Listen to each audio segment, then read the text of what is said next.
this is a really bizarre story, and I think probably what that means is there's still some explanation to come from it.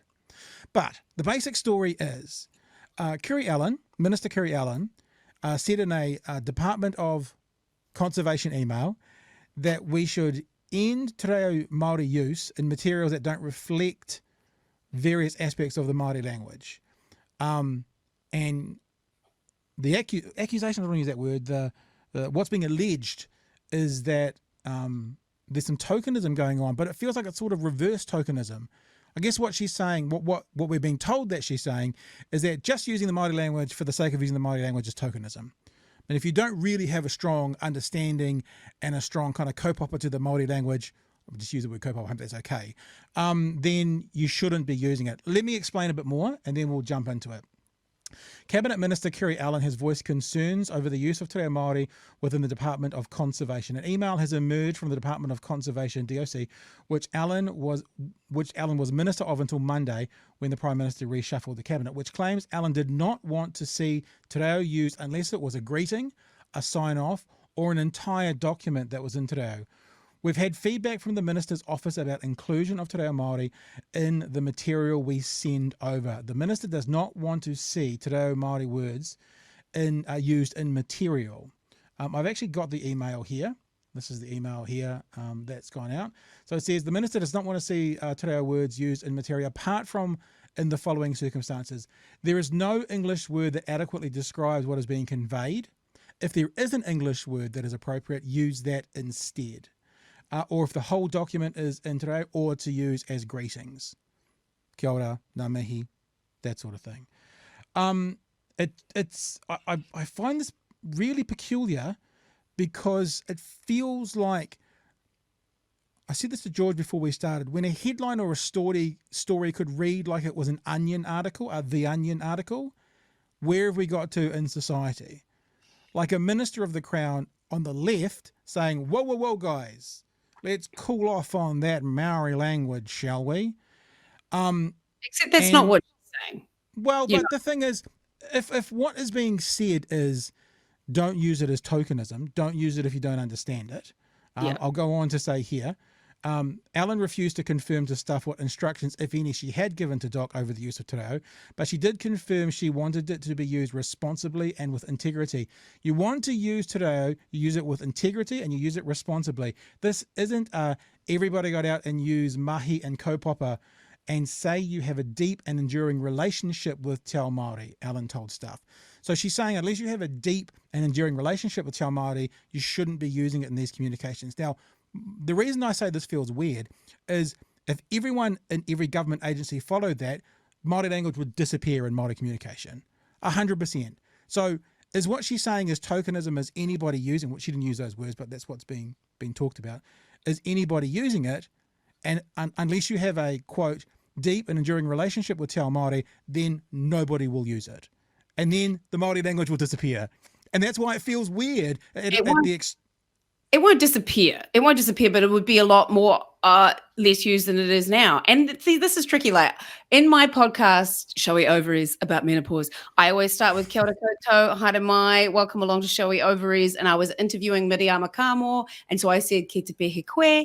And then, of course, she replied in quite a long piece of Māori to me. And then I went, oh, no, I've run out. And then I was like, oh, God, now I feel like I've been tokenistic. It's exactly what I said to her. I was like, oh, shit. So now I feel like, so what do you feel about that? Like I started my menopause podcast with her talking about Māori tokenism, and she said, no, I loved it. It was great. Just keep using it in whatever context. Yeah. So this is the thing. No one is the definitive guru for the answer for all of these things as well. So obviously people are going to be having conflicting things, but it's tricky, right? Because when we hear things like this, because those of us who want to be respectful and want to use it still, but don't want to be seen as tokenistic, this is hard. And when you see people fighting amongst themselves about when we should be using it, like, because there's that show that was on tonight from hangi to hangi and everything in between. And it talked about the fact that a lot of people are worried that they will do something to offend people, so they don't want to use it. And then this sort of thing will push that back again even further, I think. I don't know. So let's set it up for them. Ready? Let's set it up. Let's give everyone permission. Don't worry about it.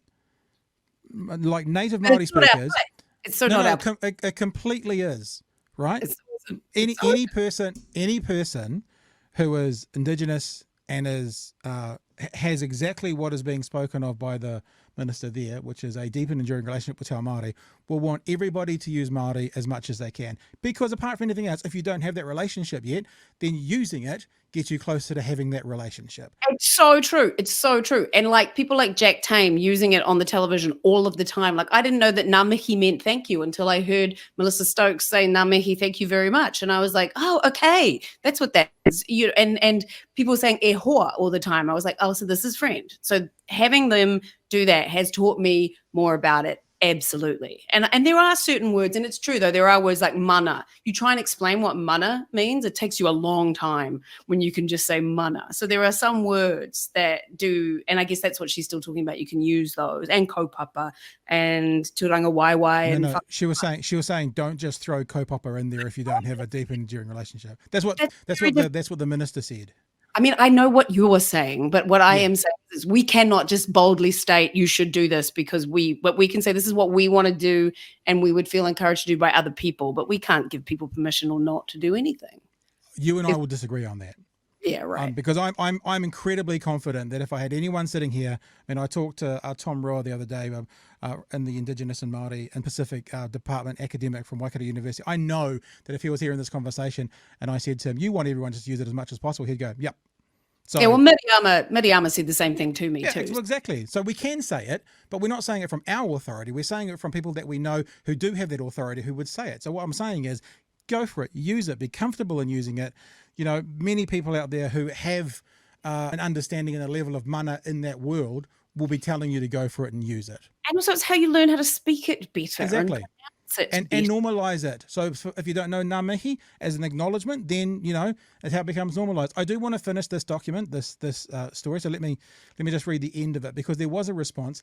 In a statement, DoC Government Services Director Lucy Alcock said the move was to end tokenism of Te Reo Māori, but agreed the DoC email did not adequately explain the minister's position or concerns.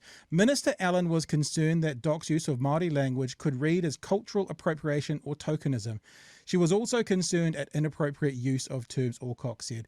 DoC is committed to being a good treaty partner, including improving our use of Te Reo. Now, respectfully to that statement, you don't improve the use of Te Reo by saying, let's use it less. Well, you know, it all depends. We don't know what she's reacting to, too, of course. This could be something that's been blown out of all proportion because somebody did use something that was in an appropriative fashion. Like you cure orange juice in the UK, you know, that's not a good idea. So there's things like that. So it depends what this is actually in reaction to, which we don't know. Well, they're changing things. They started changing things, letterheads, mastheads, that kind of stuff to being in English. I can imagine there's something internally that's happened at the Department of at DoC to bring about this internal document which was leaked, this internal email which was, I mean, technically leaked. I imagine that it wasn't being articulated by whoever was re-articulating what the minister had sent. I think there's still a bit of more reporting to be done here to find some context. All of that aside, I mean, it's a fair enough conversation. Right, yeah, because it is actual specific. I'll just come back to that original statement that this is just bloody weird.